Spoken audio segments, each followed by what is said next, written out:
Salutations mes amis. Aujourd'hui, nous allons examiner la vie d'un homme extraordinaire dont il est question au chapitre 5 de La tragédie des siècles. L'homme était mort et enterré depuis plus de 40 ans lorsqu'un jour, un groupe de personnes à l'allure étrange s'est approché du cimetière de Lutterworth, en Angleterre, pelles à la main. Se rassemblant autour de la tombe, un prêtre leur a ordonné d'exhumer les restes de John Wycliffe, un pasteur, orateur, diplomate, auteur et professeur d'Oxford très apprécié, mort le 31 décembre 1384. Déclaré hérétique et excommunié rétroactivement, Rome a voulu se venger de ce réformateur précoce. Les os de Wycliffe furent brûlés et ses cendres dispersées dans la rivière Swift. Qu'avait-il fait pour mériter un tel sort? Pourquoi l'Église de Rome était-elle si déterminée à débarrasser la terre de ses restes? Parce qu'il avait osé dire la vérité et fournir la parole de Dieu aux gens dans leur langue maternelle. Un siècle avant la naissance de Martin Luther, John Wycliffe proclamait « Faites entièrement confiance au Christ, appuyez-vous entièrement sur ses souffrances, gardez-vous de chercher à être justifié autrement que par sa justice. » Né vers l'an 1328 dans une ferme d'élevage de moutons à environ 320 km de Londres, Wycliffe s'est révélé très tôt un excellent érudit au talent remarquable. Il avait aussi un amour profond pour Dieu. Pendant ses études à l'université d'Oxford, il a pu, grâce à sa capacité à lire les langues anciennes, accéder aux Écritures. Ellen White écrit: il trouva dans la Bible le plan de la rédemption et contempla en Jésus-Christ l'unique avocat de l'homme auprès de Dieu. Dès lors, se donnant tout entier au service du Seigneur, il prit la résolution de proclamer les vérités qu'il avait découvertes. Dieu pour la tradition humaine, et il insistait pour que les Écritures soient mises à la disposition du peuple et que leur autorité soit à nouveau établie dans l'Église. Ce fut un puissant docteur, un prédicateur éloquent, écrit Ellen White. Sa connaissance des Écritures, la puissance de son raisonnement, la pureté de sa vie, son courage indomptable et son intégrité lui gagnaient l'estime et la confiance de tous. En tant qu'aumônier du roi d'Angleterre, Wycliffe déconseilla au roi de payer les tributs exigés par le pape et démontra que les prétentions papales sur les souverains séculiers étaient contraires à la raison et à la révélation.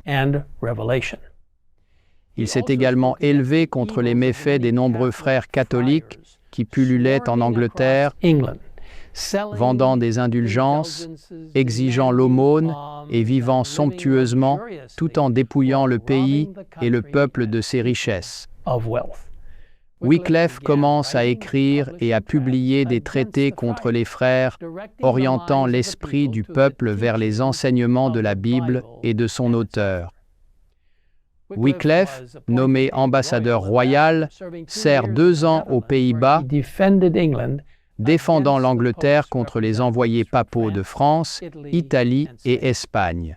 De retour en Angleterre, il promeut l'importance de la Bible,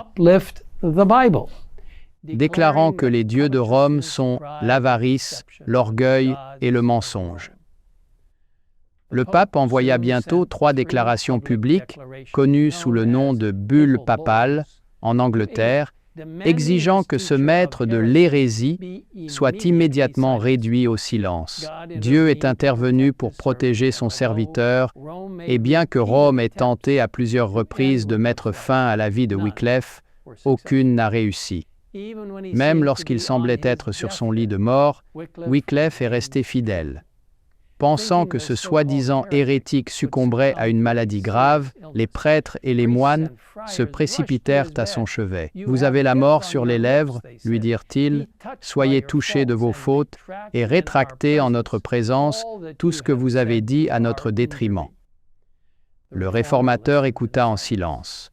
Puis, se levant sur son siège et regardant ses tourmenteurs droit dans les yeux, il répondit d'une voix ferme et forte, « Je ne mourrai pas, mais je vivrai, et je raconterai les forfaits des moines. » Les paroles de Wycliffe s'accomplirent. Il vécut assez longtemps pour voir entre les mains de son peuple l'arme que Rome craint le plus, l'instrument céleste destiné à éclairer, à libérer, à évangéliser le monde, la parole de Dieu. C'était la première traduction anglaise de la Bible. Malgré l'opposition de Wycliffe à Rome, les papistes ne l'ont pas fait martyr. Il est mort naturellement, mais son œuvre pionnière a perduré, pavant la voie à la réforme future. La vie de Wycliffe est un monument de la puissance éducatrice et transformatrice de la parole de Dieu, écrit Ellen White. Le Saint Livre dit de lui ce qu'il fut. Plus que toute autre étude, celle de la Bible ennoblit les sentiments et les aspirations. Elle inspire la persévérance, la patience, le courage, la fermeté. Elle forme le caractère et sanctifie l'âme. La révélation de tes paroles est claire, elle donne de l'intelligence à ceux qui manquent d'expérience. La Bible de Wycliffe a eu une profonde influence, donnant à des milliers de personnes un accès direct à la parole de Dieu. Dans le Livre des Martyrs, John Foxe écrit « Bien qu'ils aient déterré son corps, brûlé ses os et noyé ses cendres, ils n'ont pas pu brûler la parole de Dieu et la vérité de sa doctrine avec ses fruits et ses succès qui subsistent encore aujourd'hui. »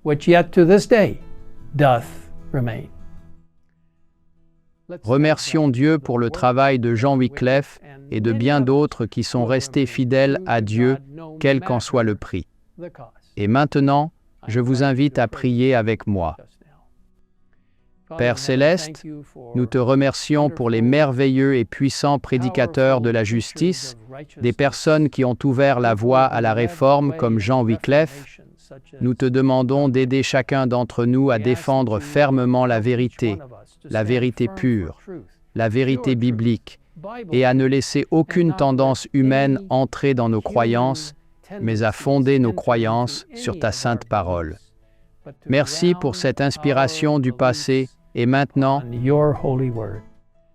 alors que nous nous dirigeons vers l'avenir, nous nous remettons fermement entre tes mains,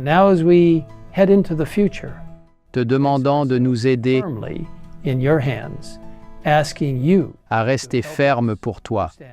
Nous le demandons au nom de Jésus. Amen. Amen.